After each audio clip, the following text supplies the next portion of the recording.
All right, everybody, welcome to this week's Web3by3. I frankly have no idea what episode number this is. 7? Season 2, something like that. I think it's 7. So Web3by3, this is aimed to be your weekly insights into the business side of Web3. And so in this week's episode, we're going to explore the 5 critical steps to marketing in Web3. We'll also give you guys an update on Amazon and what's going on there with their pending entry into the space. Mere days away, it seems. But before we get started, we want to take a moment to acknowledge today, for those who are listening, March 8th is International Women's Day. So this is a day where we basically honor and celebrate the social, economic, and cultural achievements of women worldwide. We're going to talk about a story in a moment, but as most people know, the crypto world is accelerating for the men and maybe not so much for the women. So that's what we'll take a quick pause here. Before we go into that, I want to introduce my co-hosts. As always, we'll lead off with you, Michelle, the content marketing queen. Hey, everyone. And, of course, your ops guy, Mike Neubauer. Gun. So before our lead-off story, we're going to comment here on a Forbes piece. The crypto world needs more women. The crypto space having a reputation for a bro culture. Latest studies show that of the leading crypto companies, only 5% were founded by women. And so we here at the Web3by3, we support equality and merit, of course, and we oppose exclusion and bias. So we'll start off with comments on the development in the space and just general thoughts. Michelle, if you don't mind. So really interesting. I've seen quite a few chats and things today about, with women founders or women who work in the space, etc. And, when we start having some men, not necessarily crypto bros, but men, real men, on these spaces, talking about and amplifying and supporting women in their space, in the tech space or the Web3 space, I think that's when we're going to start to see things change. Because if men don't stand up for women in this space, then it's going to take a very long time, because as we know, in the real world, women earn, 75% of what men earn in different salaries. And I think in the tech sector in general, it's pretty well male dominated anyway. And so I think that until we kind of get to that sort of thinking, then we're going to have a long way to go. And that's not to say, I work with some fantastic men in this space who are supportive of other women, who amplify other women. But, as you said at the beginning of this, the crypto bros, if we only look at them in this space, then, there's not a lot of hope in that sort of aspect. And, I think we've also talked too before about artists in the NFT space. 2% of them are women. Yeah. So there's that side of it as well. So it's not just the people working in the space, but it's the people creating in the space that needs more support as well. Mike, general thoughts? Yeah, I mean, listen, the technology provides that platform for any project of any, thought, any business model to really thrive. Some really great NFT projects are women-led. I mean, Women in Weapons is one that comes to mind that has a push from the Vaynerchuk group. But they've done some really good work. I know Linda Ray, who's here in the audience. She's a big advocate of women-led projects and women-affiliated projects. She has her own, by the way. It's a project called BizGlitch. It's a great concept, great project. Definitely recommend you look into that. I think that, again, understanding where the platform is, the technology, and really getting more people to understand what the space can provide in that community building effort, which is what we'll get into in a little bit. I think that, if that becomes a little bit more widely known, this stage is really set for anybody to thrive using the technology. Women, men, Martians, whatever it may be. But, big advocate of artists, particularly women artists. Krista Lenatra comes to mind from the Battle Bunnies. She's a co-founder and one of the key elements of that particular project. Really great creative concepts, great creative models, and, you know, exciting to see where the next stage of this moves. So I'll comment, as a guy coming out of 30 years of finance and technology, two very heavily male dominated fields. I would love to see nothing more than the disintermediation of the male crypto bro, as we call them, from this whole, the concept of decentralization isn't just about technology. In my eyes, I feel like there's an opportunity almost for a restart, and I would love to see it. I feel like what you said, Mike, is so true. Aliens, and no one cares, right? If the thing is great, it doesn't matter. And women should be given that opportunity, because the truth is, there's so many great female-led projects.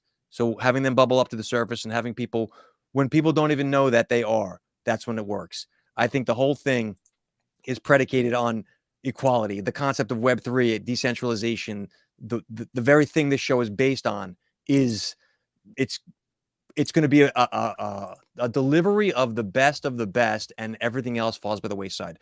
When there's no intermediaries, there's no control. It's got to do with women being able to just do what women would do. I'd love to see it, and honestly, we here want to just voice our support. I mean, listen, it's a technology and a community building effort that's derived on creativity. And I mean, this is me speaking personally, but the most creative people I know are women. So, I mean, this is, again, the stage is set. It's just a matter of onboarding the right people so that that spotlight gets shown in that same capacity as it would for, you know, I hate using the crypto bros as the example, but, you know, that did get the spotlight for whatever reason. And, you know, where's the sustainability in that? So, Right. The project done the right way, the right model, built from the ground up, the creative approach. I mean, again, all of these pieces are in place right now. Amen. I think one of the things that makes this space good and better for women is that the playing field is relatively even. As in, if you've got a really good idea and you want to start a project, you can actually do that with relatively little amounts of money or whatever. Now, that said, we do know, and we've talked about this on the show before, that VCs and funding from institutions mostly goes to male-led projects. But in this space, you know, a mum at home with a couple of kids can start doing stuff in terms of a small business or whatever relatively easy. And because the space is still so wide open, you know, you really can pick and choose what it is you might do in the space and just go for it. And, you know, that's where, you know, and find other, find communities that are really encouraging like that, like the Food Fight Studios, the Source Discord, you know, those sorts of places are where you want to go to get that support. I got a comment on Linda. Linda, we love you in the comments here. She says, I don't know why I'm shocked that we're still talking about this on a level of what I'm seeing out there. We need to remind folks that women get poop done, and we're insanely amazing. I couldn't agree more, Linda. Document episode 7 where Mark said poop. That's because he won't say the SHIT word. I'll say it's shit. Debt. Okay, they get shit done. There you go. I agree you. All right, you know what? Without fuss and no whining. Yay, Linda. There you go, Mitch.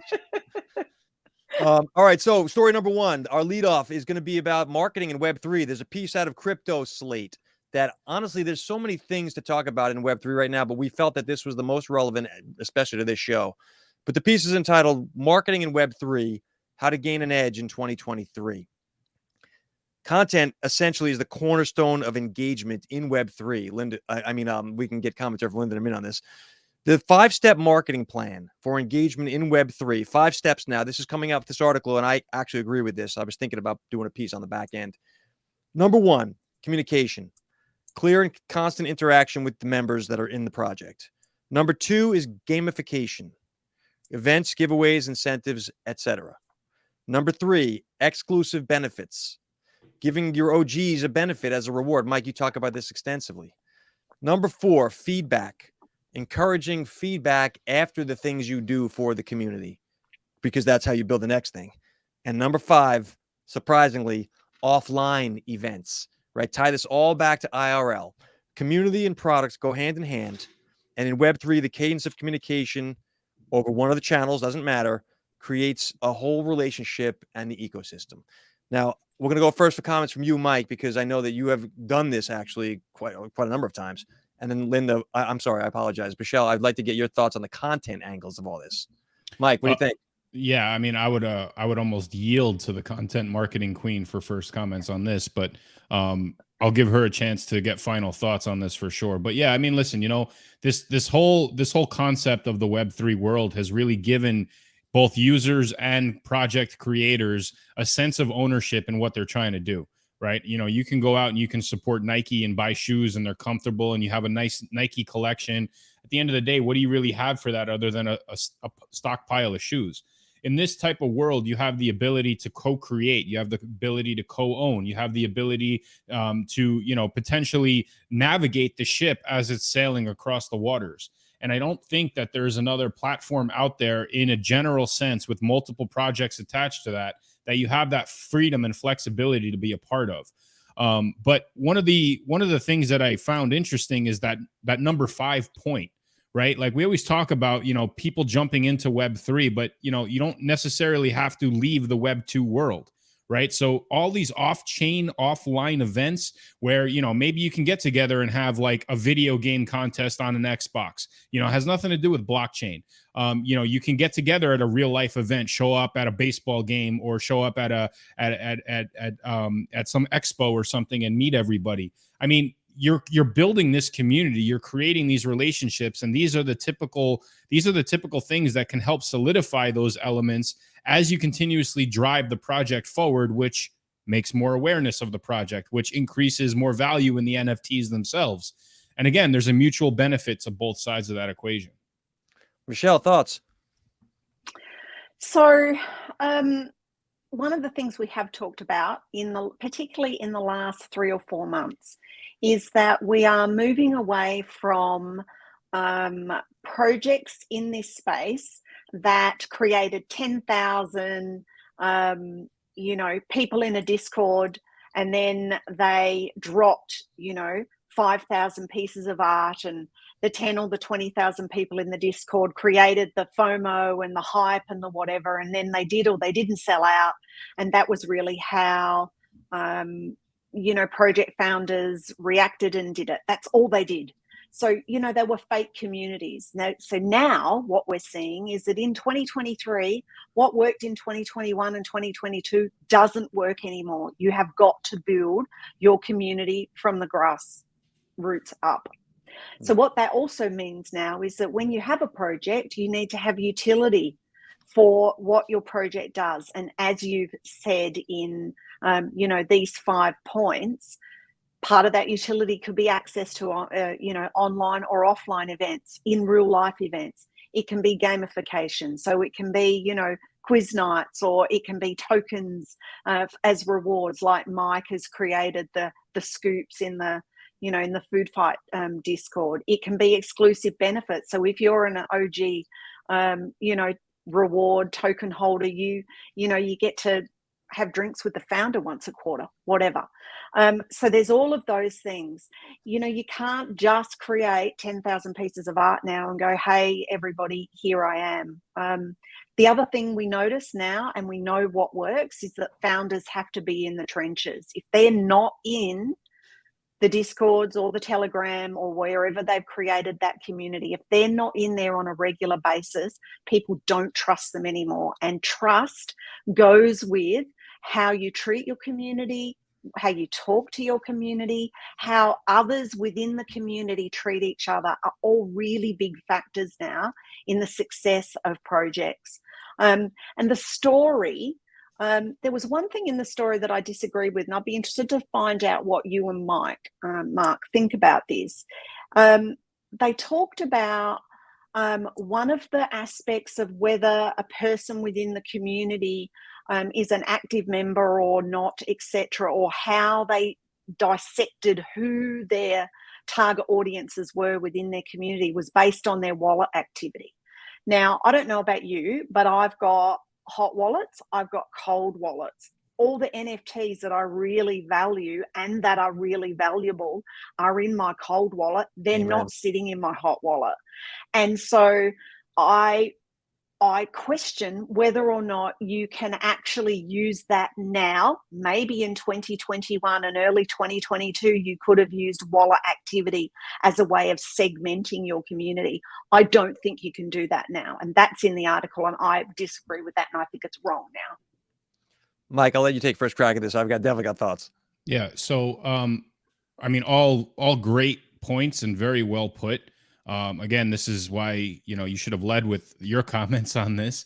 Yours were great, Mike. Here we go. Buckle up, Michelle.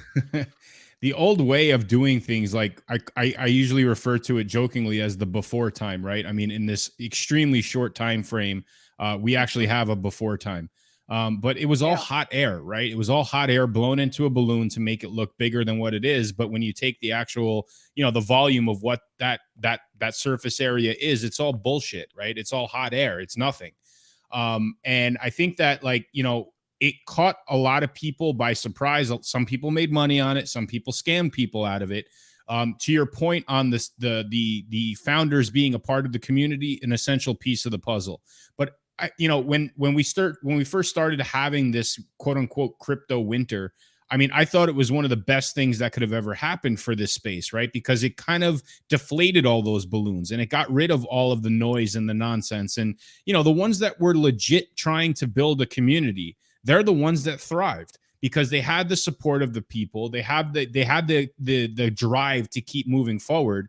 But I also feel that it pivoted people out of the hype of NFTs and Web3, and it brought them back to, well, look, if this is going to be a sustainable project, I need Web3 to be a part of that project, not the project. And, that's where IRL events come in. That's where merchandise started coming about. That's where different, books started to get written, things like that. Like people started thinking well beyond, I'm going to go out and sell 10,000 NFTs in 5 minutes.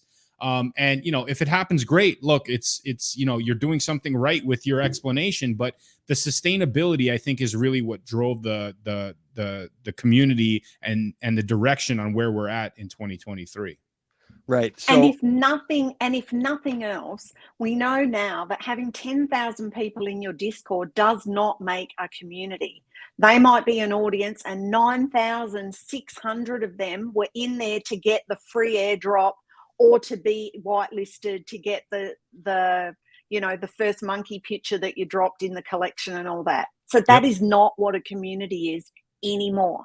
Correct. Well, it wasn't then either, but that's what everyone called it. I want to comment on that one, Michelle. This is about, in my opinion, why are you in the community, right? If this is to get rich and you're trying to, this is an investment move versus being part of a community and helping build. This is trust versus transaction in the old sales world. I feel that there's the people who will be most successful are those who build projects where you're not judging the wallet as the quote unquote engagement. It's actually the engagement, because the way a relationship works, you may do business with them, you may not. You might help them more than they help you. That's called a relationship. And we're getting into a world where marketing, Linda had a great comment earlier about marketing is an eternal, and no matter what the technology does, Linda, thank you for the comment. It's always going to come back to marketing is a thing. I really believe that people they haven't made the transition out of funnels, right? The world of digital marketing still persists into this crypto world now. You're seeing this whole, how do we make money from it? That's the thought between the big companies right on down to the small projects. But the reality is ecosystems and communities are what we're building. Mike, what you've done with the Battle Bunnies or, Food Fight's doing, these are examples where it's helping people. It's people helping people. And that is really what's going to lead to Web3 success, not because I want it to, but because that is what the people want. No one wants to be taken advantage of it with that transactional feel. We all know it. You see it, you spot it right away. Well, I mean, we mentioned this in the first segment, right? I mean, it's a matter of shared community value, right? Like the community members see a value on being a part of it, right? On helping it grow and being a part of it grow. I mean, the Battle Bunnies is it's going to be a case study one day. It has to be, because you're talking about a timeline on when this was launched. They didn't do the hype and FOMO concept. They built it brick by brick from the ground up. And listen, Frank and Krista Lenatra are in that community Discord, communicating, hanging out, talking with people, getting to know every single person on a personal level, day in, day out, night in, night out. And, again, the NFTs are a byproduct of this. you know, it's something that I guess everybody Yes. collectively gets together to talk about. But at the end of the day, they've created a family, right? And like, you know, that community slash family has sat down and they've written a book together, a full-on novel fantasy book that coincides with the elements of the project. I mean, that story in and of itself, going through this entire crypto winter, like, we didn't go out and seek funding from VCs and do all this. Like, no, that these things were built out brick by brick. There were sustainable elements of that project that kept the lights on. And, you know, the people in the community were jumping first in line to help support that. Why? Because at the end, it meant way more to them than anything else on an 8 picture or anything like that. But Mike, taking a piece off this article, they make the comment that community and product go hand in hand. You've done that. Unfan is probably a better example of it, to be honest with you. But what do you classify as the product? We call NFTs products very frequently on this show, but there's other products that are associated within a community, and this is what I mean. Like the NFT side of it, right? The Discord is the town square where people can come. You know, to judge a community based on who participates in the town square on a regular basis, not very accurate, because that same individual might have implications off of that channel, right? They might be, you know, an integral part in the book development or in the game mechanic, or, you know, in other areas where it's encouraging the overall project slash business. So I understand from the analytical perspective, you want to have as much statistical data as you want to make informed decisions. I just feel like with all of the chaos that ensued in trying to wrangle up people's activities in Web3, what do they have in their wallets? It's visible, so you can see what they have in their wallet. Like, how much ETH do they have? How much like, all of these things are second to their actual understanding and appreciation of what the project and the community provides. Amen. And, you know, like following up from Linda's point, like if I had $1 for every time I got told crypto marketing was different, Michelle, then I wouldn't ever need a client again, because I'd be wealthy from it. And you know what? It's the same people that say, oh, this housing boom is different than the last one that crashed. It's not different. They're all the same. And you know, what goes around comes around. And if you don't do the fundamentals in the new boom, wave, whatever you want to call it, then you're going to not be successful like you weren't in the last one. Yeah. If I had a swear jar, okay, when I first started understanding this, where every time I heard "in this space" followed by it's something different from what I'm used to in the regular business world. I mean, look, we're tapping into a psychology, right? An element of people's brains that has existed since caveman days, right? Like, we are trying to push an idea, whether that idea is a fantasy football project, a battle bunny, you know, a creator economy expo. There is a marketing construct that goes in the back of people's minds that you have to be able to get that message out with. Mm-hmm. That's a tale as old as time, right? There's no different in that psychological approach. But again, I'm going to quote Juan Palomino on this: the more that you feel that there's this hype and this FOMO, the more risk association you have with that in trying to jump into it. If you feel comfortable and you're given that option, I mean, that was one of the bigger things that we started incorporating in all of our projects. We're not going to have this, we're going to sell out in 24-hour attitude. We're going to stretch it out. You're going to have a week to do things, you know, because some people, you know, life gets in the way. You're not just sitting in front of your computer waiting for, you know, the battle bunnies to start their mint. I mean, some people are, that's great. But, you know, what happens if you have a birthday party that you can't get out of? You're going to go behind the house and in the backyard and mint your collection. I mean, I'm guilty of that. But, you know, again, it's a different level of support. It's a different level of community building and community engagement that I think is very possible. And we're starting to see that with major brands starting to incorporate themselves in the space now. Just to recap. It's about belonging. Yeah. It's about belonging. And we've talked about that before, because, you know, people want to belong.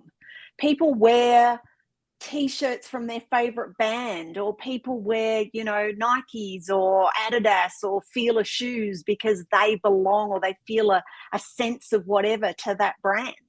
And that's what We're seeing more and more now. If you go into a Discord and you're not welcomed, or you don't connect with anyone or whatever, even if you might stay a member of it, you're not going back there anytime soon. So when you go somewhere and you get welcomed, people say, hey, who are you? What do you do? People follow you on LinkedIn or Twitter because you've joined the group. That kind of stuff makes people go, hey, these are nice people. And at the moment, there's so much not nice stuff going on in the world that when you find nice people, you want to stick with them.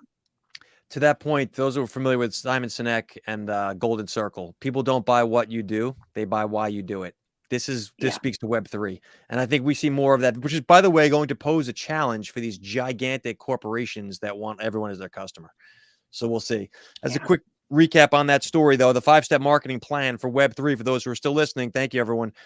Communication, gamification, exclusive benefit, feedback, and offline events. In my opinion, that last one is the most important. All right, taking us to the story. Belonging can be enhanced. It brings the human element back into it, right? Yeah. Actually, to that point, that's worth one more comment, because you both clearly want to comment on this. I do feel that everyone is so wrapped up in the tech, they forget that the tech is merely the gateway to real life. Like all of this, everything, sales and marketing, going back into time immemorial, was about getting to the in-person thing. Well, we've shifted from, hey, I'm going to go out and shake as many hands, kiss as many babies, to I'm going to get as many likes and as many thumbs up. Like that's the mentality that we've kind of shifted ourselves to. And again, things like this allow people to feel more comfortable, so that when they get together, it's like they've known each other for forever. It's not a new person you met. It's just putting a face to a name at this point. Bingo. Yeah. Michelle? Nope. That's it. I'm done. So we've been recently switching gears here now. Up story number 2. We've been talking a lot about the price wars going on in the NFT marketplace scene. Blur and OpenSea have been going back and forth, basically giving away the farm to try to steal market share from each other. And as the update story out of NFT lately, Amazon to enter NFT space as soon as next month.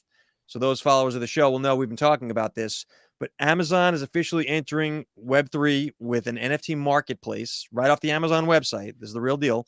They'll have a tab called the Amazon Digital Marketplace, rolling it out only in the US at first, but they will compete with OpenSea and Blur. There are rumored to be 15 collections available at launch. And the interesting part, in my opinion, they will only accept traditional payment credit cards at the start.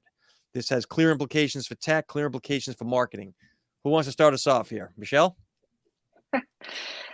It's a thing, isn't it? Like, I would have thought that they would have gone firstly with their own blockchain than another NFT marketplace. Unless they can tie the NFTs in some way to what they already do, I don't know. But we've talked about that here. Yeah, we have. They've got movies, they've got Prime. There's things they could tie in. Yes, but they're not going to be the 15 collections, though, are they? I don't know. No. Maybe they're going to be 15 new collections. That would be a different thing.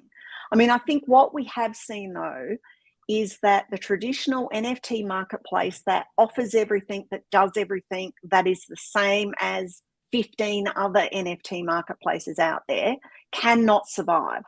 Now, was it Coinbase that we talked about 4 shows ago, who are sort of not launching any more projects or whatever on their NFT marketplace, although they're not quitting out of it.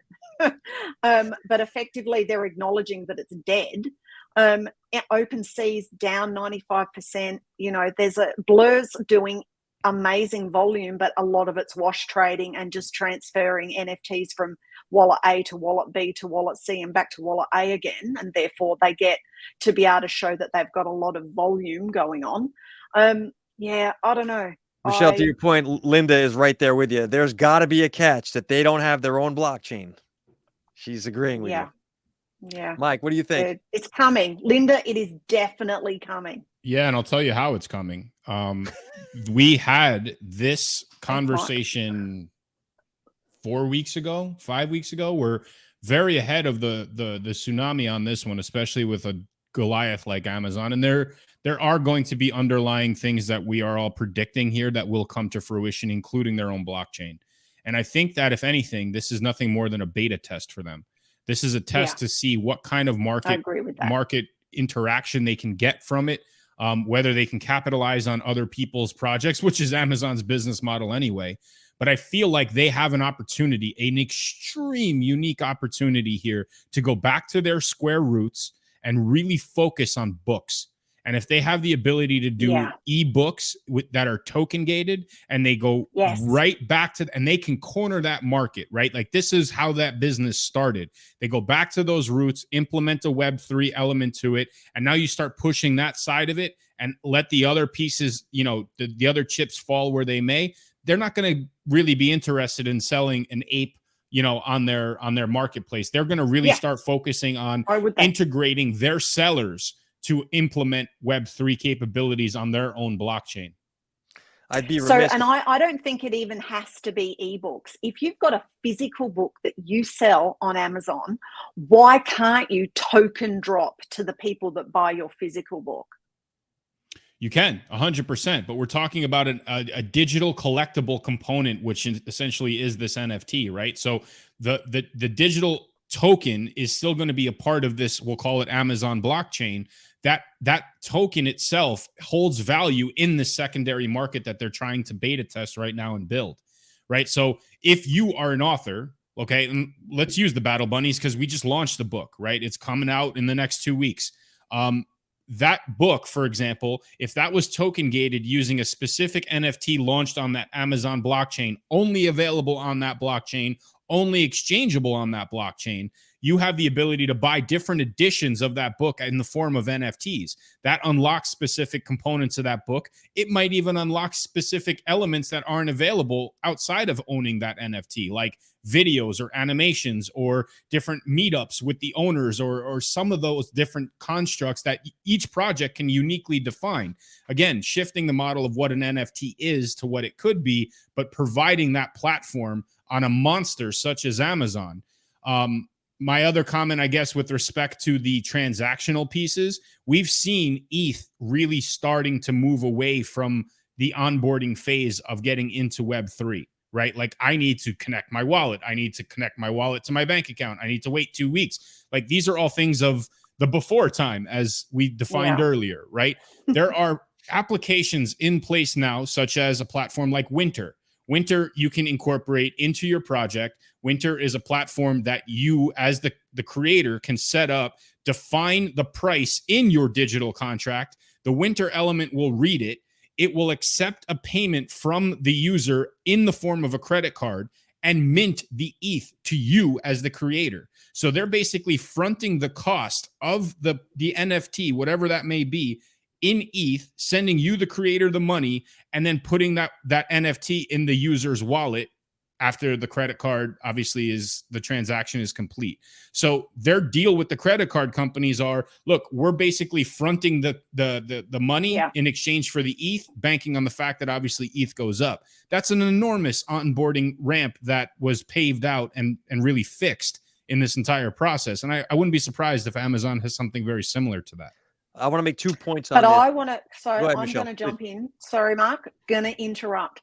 If they do not run an education campaign around this to help people who are selling ebooks or audiobooks or whatever on Amazon, then the take-up rate will be very slow because we know that normal people don't understand this space yet. So I'm really interested to see what comes out alongside them announcing it, if it is the 24th of April, you know, and showing or helping their sellers, creators, crafters, whoever it is that they have on Amazon or whatever section of their marketplace they're going to first target. I'm really interested to see how they do that. Have you ever opened a seller account on Amazon? Yes, but many, many years ago. Okay, to do it now, you have a better chance of applying to medical school. Like the amount of information, and they need everything upon everything, and everything needs to get verified. Like the procedure to onboard you, just as a simple seller that I want to sell bookmarks I make. You know, it's very in depth. I wouldn't be surprised if a whole department is dedicated to this, number one. Or number two, there's actual creators, i.e., us who are in the middle of the space that can create that onboarding experience and describe that in a book that's token gated using Amazon's platform. I want to comment on the onboarding experience, Mike. Actually, what I really like to do is highlight something that John mentioned in the comments. I'll throw it up here. John, thank you for the comment as always. Is this really more decentralization, or rather centralization, wolf in sheepskin clothing is his point. I agree with you, right? Is this another rally, not really decentralized? Just as a reminder for those who are listening, and you, my co-hosts will remember, we've been talking about MasterCard, Google, and Amazon the last few shows. All the innovations right now we're seeing of onboarding is going to make it easier, and you now have big players in the space. Mike, you called them a monster. This is something that I think people are starting to gloss over. These are not decentralized platforms. John's not wrong.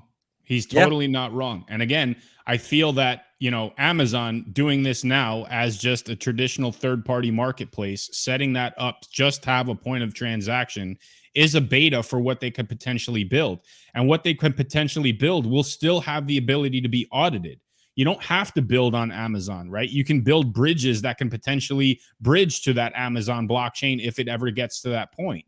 But to John's point, he's not wrong. Like, there is somehow an element where creators are going to have to rely on whatever Amazon builds in order to thrive, versus a more public domain like an Ethereum, where the chances of all that crashing at the same time is very low, right? Because there's no centralized element to that.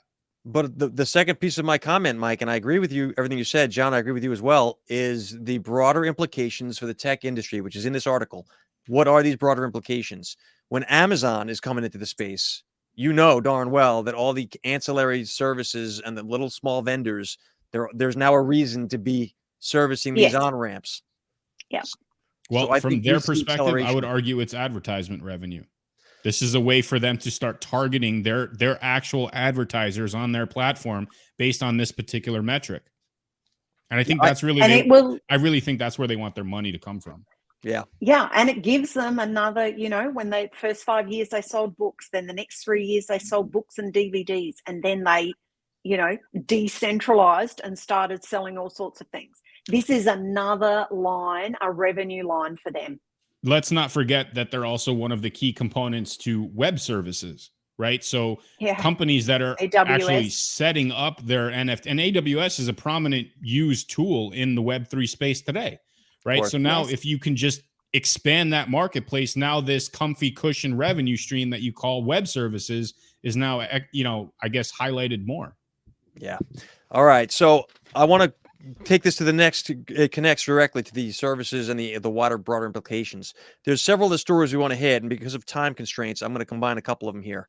But I would like to get comments here. Number one, there's a story around Tesla having opened the door for Adidas's understanding of Web3. So Adidas right now, the shoe company, has started discussing internally how they can handle some blockchain developments and what they can do in Web3. This is a story out of Decrypt. They're planning a token-gated sneaker drop. They have bought their own Bored Ape Yacht Club NFT back when. They've partnered with Coinbase and the Sandbox Metaverse. So they're in motion. Story number two, a Peloton executive is now building a Web3 community around working out, right? A fitness community. It goes on to the Swagger Society will be a lifestyle membership club, but they're basically trying out a move to earn economy. Like you literally make money for exercising in group forms. We'll see how that works. And finally, for those who care, Snoop Dogg is launching a Web3 live streaming platform called Schiller. They'll be doing live broadcasts in Web3 tech in real time. So you can basically, this is for concerts. My point is you're now starting to see companies doing things, big companies, because when Amazon gets in there, when Google gets in there, we've been talking about MasterCard, the onboarding is made easier, Mike, as you've said, it suddenly becomes worth your while. Thoughts? So just as a language translation for those in the UK, Australia and beyond, it's Adidas, not Adidas. So sorry. Adidas. That's probably really what it is. Adidas. Before the Americans you guys had to speak crap English. out of it. Won't be the first time. So, Michelle, as the content marketing queen, I'd love to get your thoughts as we start to see these companies coming in. This seems to be accelerating. Am I just like wanting to see the roses here, or is this, what do you think is really happening? Hey, do you reckon that, if you want your company, or if you've got an agenda of getting people into a new industry or a new space, do you reckon you could just throw Elon some bucks so that he tweets about it and then you go into it? Like, I think it's hilarious. So, because Elon thought it was a good idea, Adidas executives went, oh, it must be good because Elon Musk has said it is. Anyway, that's just a whole different story there. We've talked about it, as you said, many times before. There will be more and more of this. I think that there are a large amount of companies who are going, we need to get in, and none of them have a good strategy for how or why. And we've seen that, didn't we, with the failure of the Porsche NFT drop. There was no real reason for them to do it. There was nothing behind it, and their community went, not a good idea. We pronounce it Porsche, but keep going. You do not. And so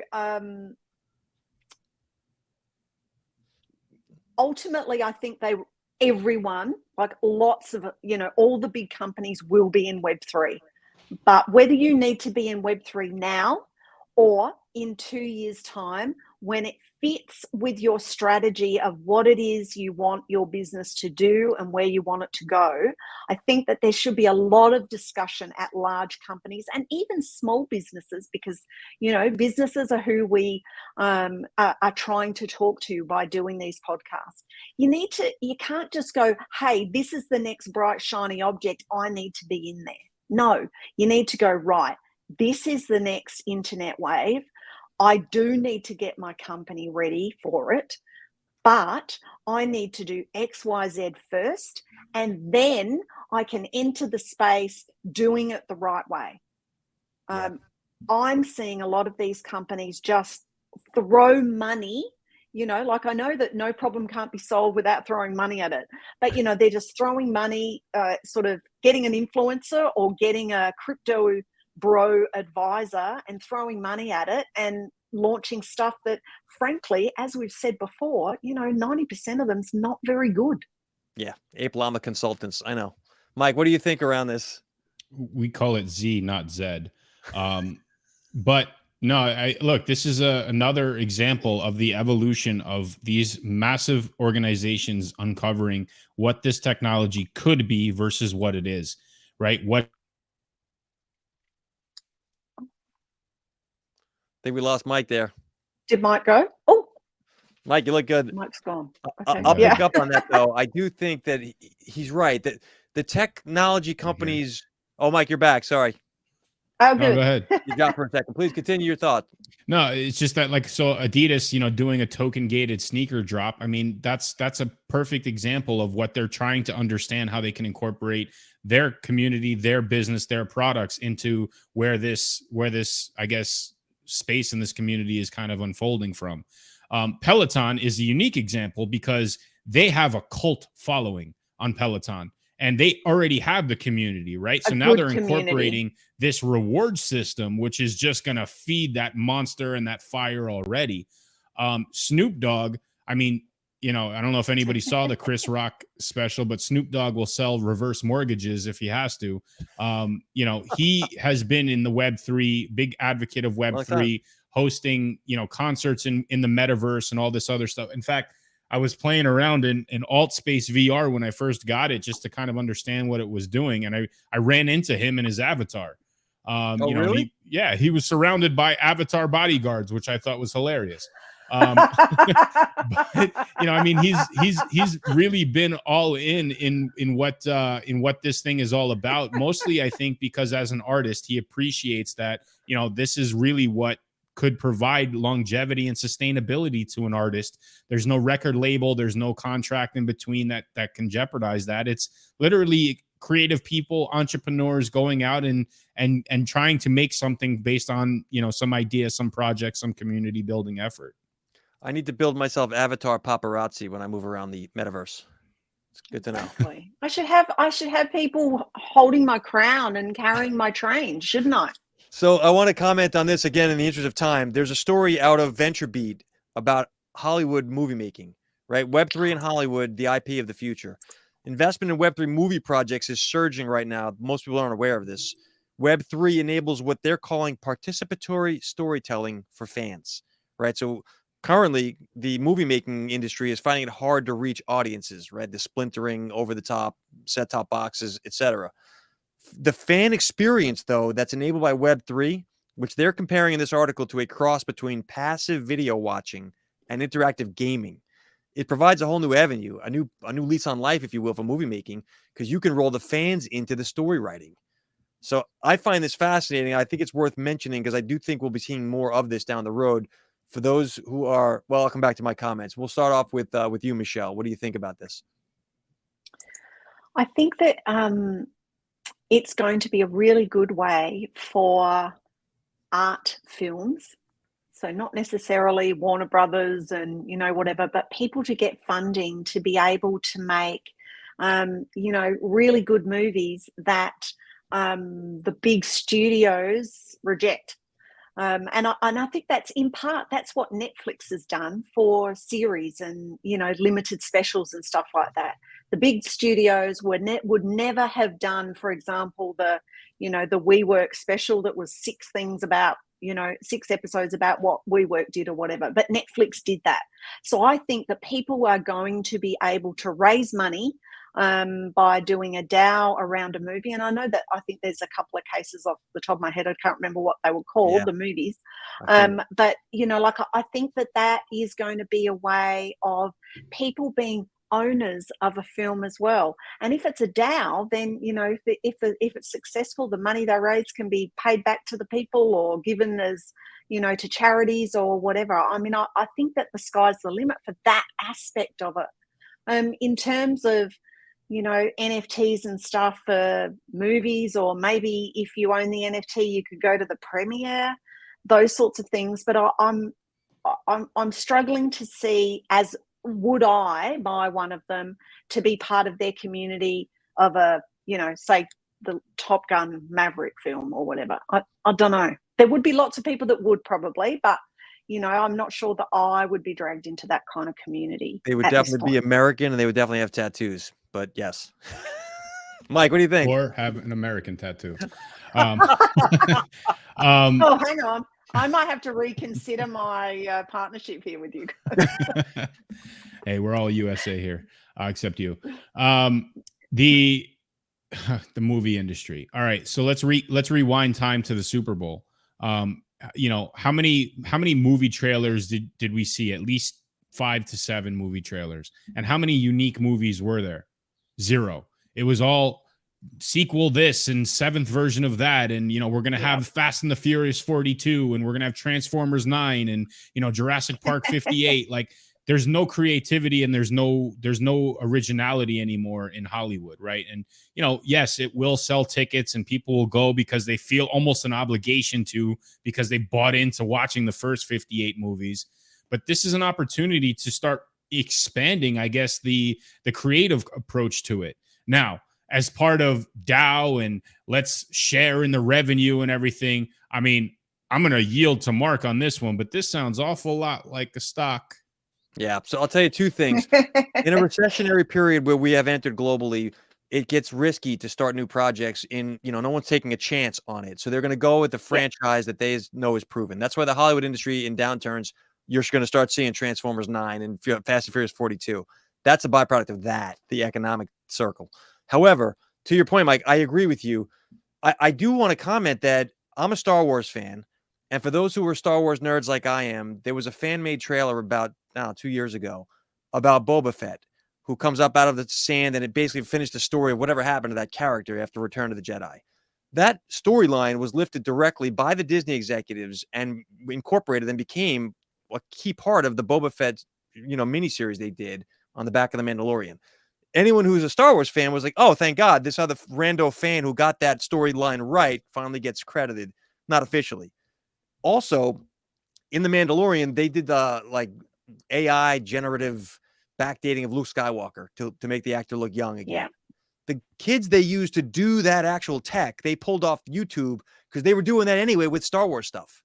And so my point is, you already are seeing the beginnings of pulling in the fan base to help you make the thing.